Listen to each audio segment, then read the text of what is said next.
Assalamualaikum warahmatullahi wabarakatuh. Perkenalkan, nama saya Nur Hasana, Prodi Sejarah dan Sosiologi angkatan 2019 kelas B. Jadi di sini saya akan membahas tentang kejayaan dan kemunduran dinasti Ming. Jadi kita akan membahas tentang kemunduran dan juga kejayaan dinasti Ming. Nah, sebelum membahas kemunduran dan juga kejayaan dari dinasti Ming, sebenarnya kita juga harus tahu dong dinasti Ming itu dinasti yang berkuasa di mana, dinasti yang seperti apa, ceritanya bagaimana, latar belakangnya. Jadi sebelumnya saya akan menceritakan dinasti Ming itu seperti apa. Jadi dinasti Ming itu adalah dinasti yang berkuasa di Cina, ya, antara 1368 sampai dengan 1644-nya. Jadi runtuhnya dinasti, setelah runtuhnya dinasti Yuan, ya. Jadi pendirinya adalah Zhu Yuanzhang, ya, atau Kaisar Hongwu, yang memimpin pemberontakan para petani untuk meruntuhkan dinasti Yuan. Nah, dinasti Ming itu menjadi dinasti kekaisaran Cina terakhir, ya, yang diperintah oleh bangsa Han.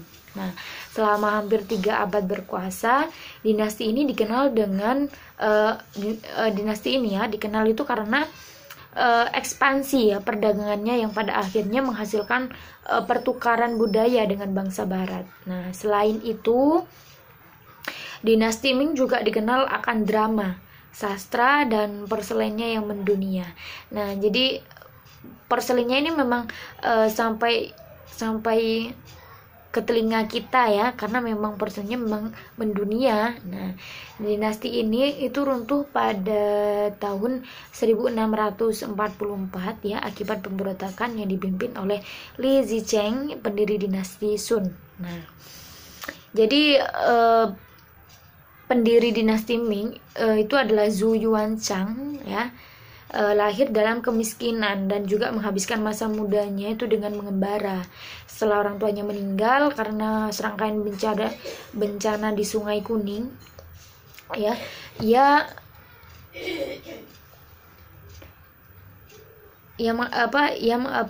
setelah orang tuanya meninggal, ya, karena serangkaian bencana Sungai Kuning, ia juga mulai tinggal di biara Buddha. Nah, jadi dia tinggal di biara Buddha. Nah, Zhu Yuanzhang ini kembali kehilangan tempat tinggalnya, ya, saat biara itu dibakar oleh para milisi yang memandamkan pemberontakan terhadap dinasti Yuan. Nah, pada tahun 1352, ia memutuskan untuk bergabung dengan kelompok pemberontak yang tidak puas terhadap pemerintahan dinasti Yuan. Lambat laun, Zhu Yuanzhang tumbuh menjadi pemimpin. Nah, pemberontakan yang paling dicari oleh dinasti Yuan pada 1368, Zhu Yuanzhang akhirnya berhasil meruntuhkan kekuasaan dinasti Yuan dan mendirikan dinasti Ming ini.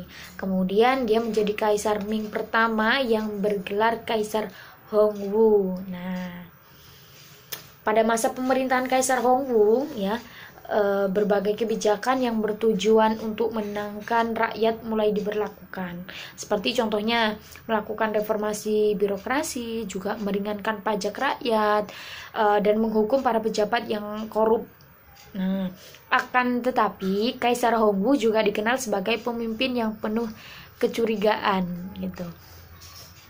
Alhasil, ia tidak segan untuk mengeksekusi siapa saja yang dikhawatirkan membahayakan kekuasaannya. Itu semasa pemerintahannya, Kaisar Hongwu juga diperkirakan telah mengeksekusi 70.000 pegawai istana, ya, jadi mulai dari pejabat tinggi pemerintahan, ya, hingga pelayan.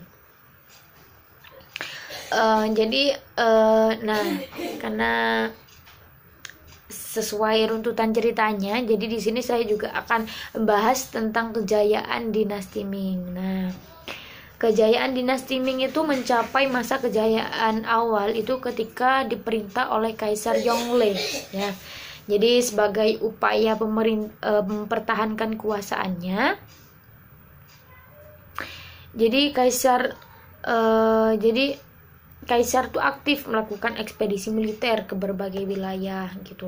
Jadi pada awal periode kekuasaannya, Vietnam itu berhasil dikuasai oleh dan juga bangsa Mongol ya.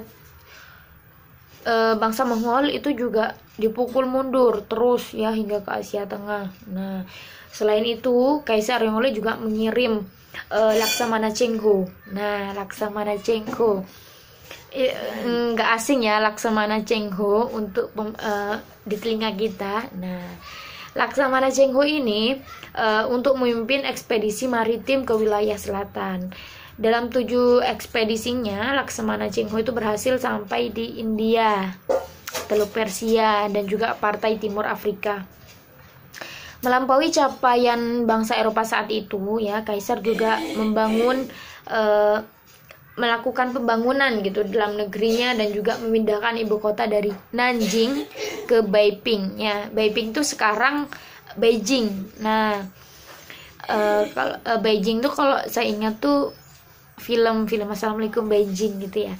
Nah, terus di bawah kekuasaan Kaisar Yongle, dinasti Ming juga berhasil mencapai kedamaian dan juga kemajuan dalam berbagai bidang ya.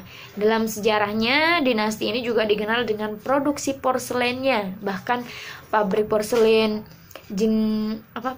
porselen Jingdezhen ya yang dibangun dinasti Ming itu juga menjadi sumber ekspor yang sangat populer di Eropa. Selain itu juga pemeliharaan dan perbaikan tembok besar Cina.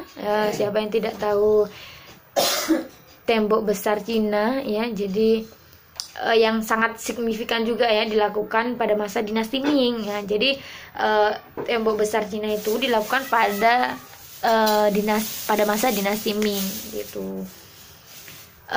Penduduk Cina pun itu mengalami pertumbuhan yang sangat tajam ya, dari sekitar 65 juta jiwa ya pada awal periode Ming hingga sekarang jumlahnya berlipat menjadi 150 juta ya, 150 juta jiwa ya pada akhir kekuasaannya gitu. Jadi bertambah lipat gitu ya pertumbuhannya itu. Jadi itu termasuk dari kejayaan dari dinasti Ming. Nah, di sini juga ada runtuhnya dinasti Ming. Nah, jadi runtuhnya dinasti Ming ini setelah hampir 3 abad berkuasa ya, 3 abad berkuasa, dinasti Ming itu mulai mengalami krisis keuangan. Masalah itu disebabkan oleh pemborosan dari anggota kekaisaran. Ya, jadi seperti gagal panen, kampanye militer, dan masih banyak lagi, dan mungkin pembengkakan biaya untuk melawan pemberontak dari Mongol. Nah, keadaan ini menimbulkan kelaparan hingga maksa tentara untuk meninggalkan pos mereka dan melakukan perampokan. Pada 1632, ya, kaisaran mulai kewalahan mengatasi para pemberontak dan negara semakin hancur akibat wabah dan bencana alam. Ya, puncak kekacauannya itu terjadi pada 1642. Jadi saat sekelompok pemberontak menghancurkan tanggul Sungai Kuning dan menimbulkan banjir yang menewaskan ratusan ribu orang. Nah, di tengah kehancuran dinasti Ming, 2 pemimpin pemberontak ya yang bernama Li Zicheng dan Zhang itu sama-sama mengambil alih bagian negara yang terpisah dan juga mendirikan dinasti baru setelah Beijing jatuh ke tangan Li Zicheng ya, Kaisar Ming terakhir. Nah, Chongzhen memilih untuk bunuh diri pada 1644. Nah, jadi karena memang ini tahun terakhir ya, runtuhnya dinasti Ming. Jadi peristiwa ini menandai berakhirnya kekuasaan dinasti Ming di Cina gitu. Jadi memang dinasti Ming itu sudah berkuasa sekitar 3 abad ya. Jadi 3 abad itu bukan waktu yang sebentar gitu. Jadi memang waktu yang cukup lama gitu.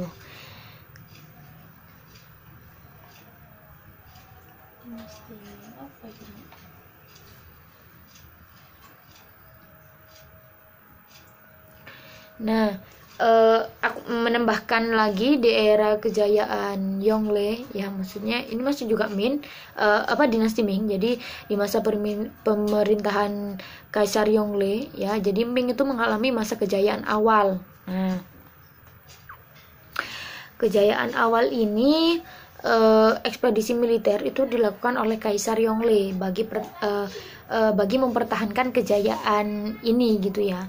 Jadi negara Annam itu sekarang Vietnam ya, itu sukses ditaklukkan dan kemudian dijadikan protektorat Ming. Nah, Kaisar Yongle juga memimpin ekspedisi ke utara ya bagi memukul mundur bangsa Mongol ya, tadi sudah dijelaskan, memukul mundur bangsa Mongol ke Asia Tengah ya demi mencegah ancaman dari mereka.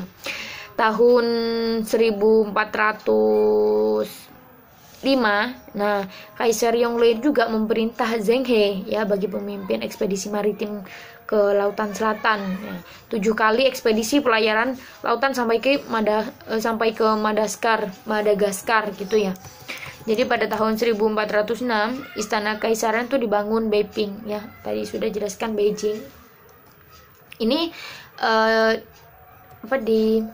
dijelaskan lebih runtut dari tadi kan hanya intinya saja gitu. Jadi dan yang sekarang dibangun Beiping ya, yang sekarang Beijing, itu digunakan Beiping ini sebagai basis bagi memainkan ekspedisi ke Mongolia. Jadi sampai pada tahun 1422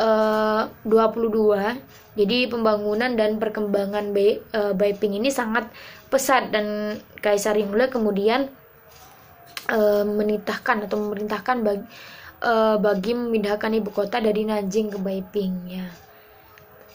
Jadi masa pemerintahan Yongle ditandai dengan kedamaian dan kemajuan yang sangat pesat di seluruh negeri ya. Jadi catatan sejarah masa kini dikenal dengan sebagai era kejayaan Yongle gitu. Jadi namun di belakang masa kejayaan ini, Kaisar Yongle bukanlah seorang kaisar yang pengasih gitu ya. Jadi hukuman yang dijatuhkan pada lawan politik dan oposisi tidak susut ya, ditandai dengan peristiwa penjatuhan hukuman mati 10 kerabat kepada Fang Xiaoru ya.